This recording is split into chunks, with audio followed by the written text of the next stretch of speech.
dance అయ్యి మరి dance అయ్యి పప్ప ఎట్లా వేస్తాడు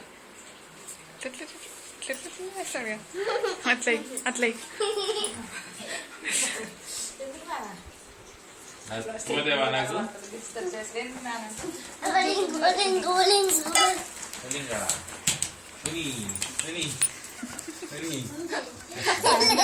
ఆనందరెడ్డి అయితే అన్నయ్యండిగా తాత ఆలోచనాడే ఒకటే ఏంటి ఇవ్వలేము అందరిని అరగొడుతున్నావు మీ ఇంటి పేరే నువ్వేంటంటే రెడ్డి తాతయ్య వాళ్ళ ఇంటి పేరు ఏం పేరు నానే బాగానే అనంతరెడ్డి తాతయ్య మిసాల తాతయ్య వాళ్ళ ఇంటి పేరు ఏం పేరు మిసాల వాళ్ళ తాతయ్య ఇంకా బండాల ఇవంటివిగా బండోళ్ళే వాళ్ళు కూడా బండోళ్ళే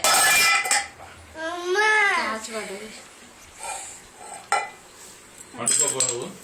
టైం అయింది ఎట్లా కూర్చుంటారు వాళ్ళు పీటల మీద బండ వల్ల మా కోడలు ఎట్లా కూర్చుంది పీటల మీద